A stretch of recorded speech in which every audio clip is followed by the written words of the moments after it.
Hello students, चलो continue करते हैं बेटा। Ninth class SST history chapter 1 French revolution. इसके अंदर हम कर चुके हैं स्टॉर्मिंग ऑफ बेस्टाइल, कि किस तरह से फ्रांस के लोगों ने बेस्टाइल के किले को तोड़ दिया और उसके बाद लुइस 16 ने नेशनल असेंबली की बातों को मानकर फ्रांस को क्या बनाया था, कॉन्स्टिट्यूशनल मोनार्की। अब कॉन्स्टिट्यूशनल मोनार्की के अंदर हमारे पास एक कॉन्स्टिट्यूशन बना जिसको नाम दिया गया कॉन्स्टिट्यूशन ऑफ 1791। इस 1791 कॉन्स्टिट्यूशन के अंदर क्या चीज थी वो देखते हैं कि एक किंग होगा, एक पार्लियामेंट होगी, इस पार्लियामेंट के अंदर दो लेजिस्लेटिव काउंसिल्स होंगी, जस्ट लाइक राज्यसभा एंड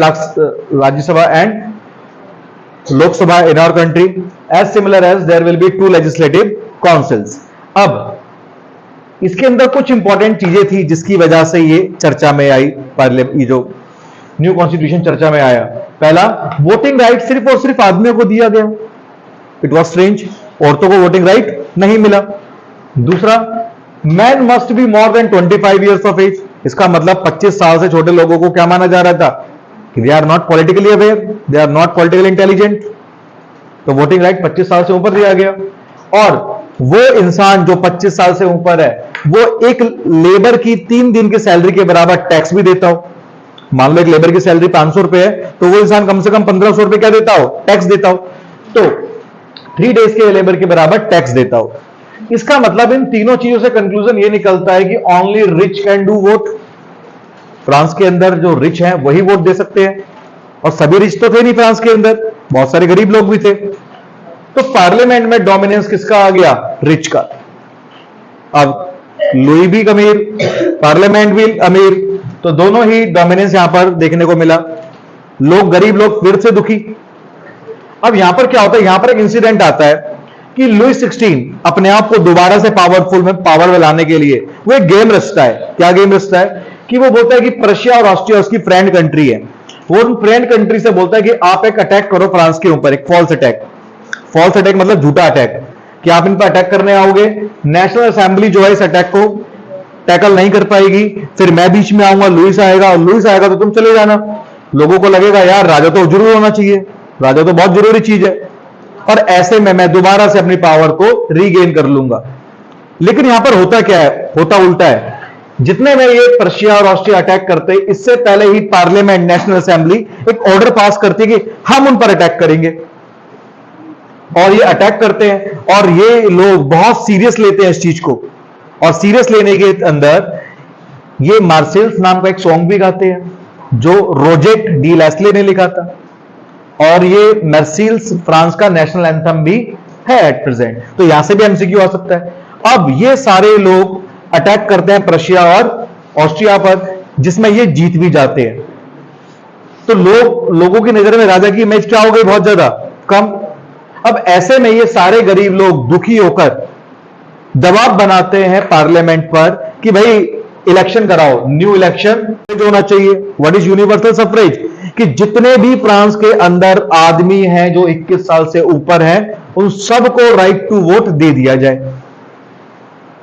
अब राजा तो ऐसा नहीं होने देगा, पार्लियामेंट भी नहीं होने देगी ऐसा, क्योंकि रिच लोग तो कम थे, और रिच लोग से जो पार्लियामेंट बननी थी वो रिच की बननी थी। लेकिन अगर यूनिवर्सल सफरेज कर दिया तो गरीब लोग तो बहुत सारे हैं, और गरीब लोगों के लिए गवर्नमेंट बना जाएंगे।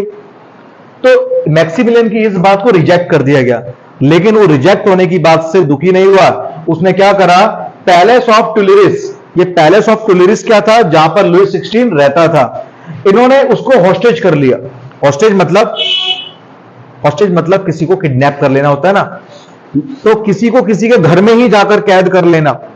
कोई गुंडे आए तुम्हें तुम्हारे घर में कैद कर लें, ये होती है हॉस्टेज।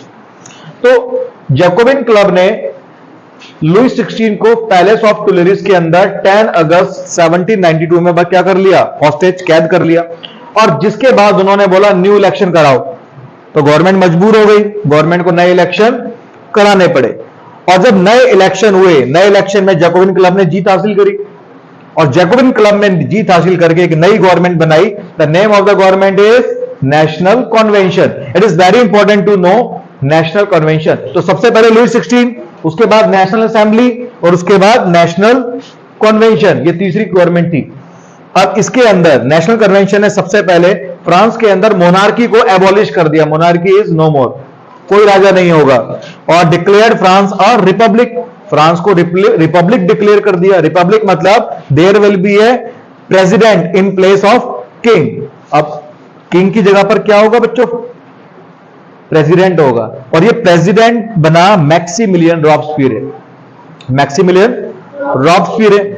अब मैक्सिमिलियन रॉबस्पियर ने एक बहुत इंपॉर्टेंट काम करा कि उसने स्लेव ट्रेड को एबॉलिश कर दिया।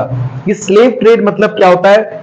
बड़ी जो यूरोपियन कंट्रीज थी, ये अफ्रीका जैसी गरीब कंट्री से जाकर कुछ लोगों को गुलाम बनाकर ले आती थी और उनको उनसे ट्रेड भी करती थी, उनके साथ में उनका ही ट्रेड करती थी वो, जैसे गुलामों को खरीदना बेचना अपने काम कराने के लिए। तो स्लेव ट्रेड को खत्म कर दिया। अब ऐसे में राजा ने भी गलती करी थी, यहां पर राजा ने फॉल्स अटैक कराया था। इसका मतलब सबकी नजरों में राजा क्या था? देशद्रोही। देशद्रोही को क्या बोला जाता है? ट्रीजन। जो देशद्रोही काम करता है उसके ऊपर कौन सा चार्ज लगता है? ट्रीजन का। तो ट्रीजन का चार्ज लगाया लुईस 16 पर और उसको पब्लिकली हैंग कर दिया, उसको डेथ सेंटेंस सुनाया गया 21 जनवरी 1793 के अंदर। और कौन सी जगह थी? डेला कॉनकॉर्ड, डेला कॉनकॉर्डे में उनको लटका दिया गया, प्लस उनकी वाइफ को भी, मैरी एंटोनेट को भी फिनिश कर दिया गया। अब ऐसे में हम देखेंगे अगला टॉपिक जो हमारा चालू होगा वो होगा रेन ऑफ टेरर, जिसको हिंदी में कहते हैं हम आतंक का दौर। अब ये आतंक का दौर किसने करा? कौन करेगा? ऑब्वियसली यही बंदा जिसका नाम है मैक्सिमिलियन रॉबस्पियर, जो अभी लोगों का मसीहा बना हुआ है। ये लोगों के लिए खलनायक बन जाएगा। You know what the meaning of खलनायक? विलन बन जाएगा।